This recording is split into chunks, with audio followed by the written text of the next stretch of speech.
Good evening. I believe that these funds being given to the Department of City Experience in the amount of $436,025 should be given to a more deserving group of people.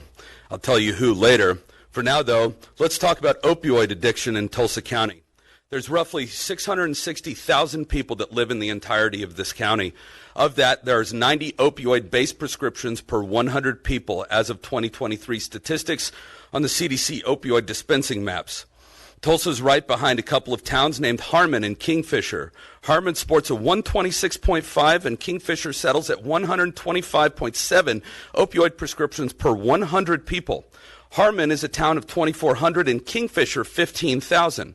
It's quite a stark difference in population, but the opioid numbers somehow are pretty close, and Tulsa's not far behind. The numbers paint a pretty clear picture. Harm reduction, stigma reduction, quack pseudoscience-based rehabs that are actually grifts, nihilistic propaganda are all ineffective at solving this problem that continues getting worse year over year, but at least they aren't overdosing, right? The three main issues that, if resolved, would actually fix 95% of this problem overnight. First is with the intentionally lax laws allowing drug pushers, drug dealers to continue operating while the society is weakened and vulnerable.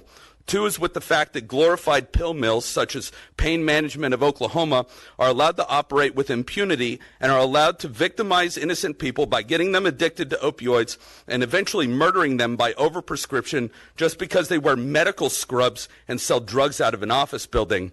And lastly, with the city government for sandbagging any effort to actually solve the underlying problems. I believe that the City Council, as well as the Mayor's office, specifically his cohort in the Department of City Experience, feel emboldened to waste the people's time. The money, time, and effort that could be used more productively will be used instead to create nihilistic postmodernist bus stop art akin to those "Expect Fentanyl" posters you can see at Walmart bus stops right now. That's what we need to solve this real hard problem, guys. More signage. More signs telling people how to take their drugs safely. Instead of telling them not to do them. More access to drug paraphernalia. More vagrants slumping forward, nodded off while standing up like zombies.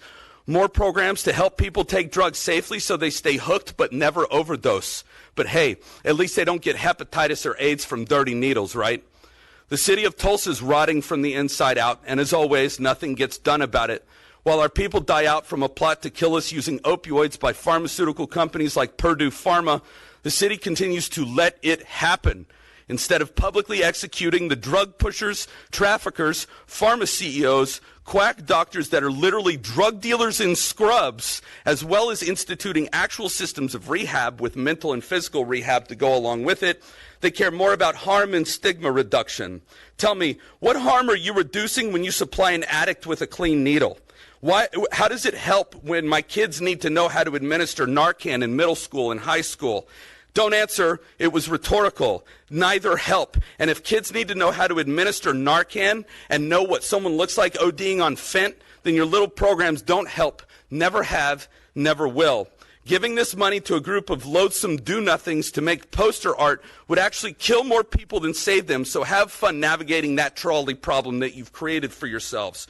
With that, let me offer up a quick recommend of who to give the money to. Give it to the families of every person in this city that has died of an opioid overdose. Then give more and more and more. And give them everything to their heart's desire, because the inaction and time wasting by the government helped kill those people, and no amount of money could ever bring them back. Use it to build a shiny new gallows in the Guthrie Green lawn and put your signage on that instead.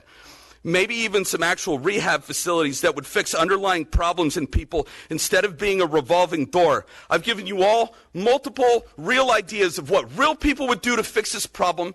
Act like real people for once, or people are going to start doing things that you all don't agree with, like Luigi Mangione. Thank you for your time.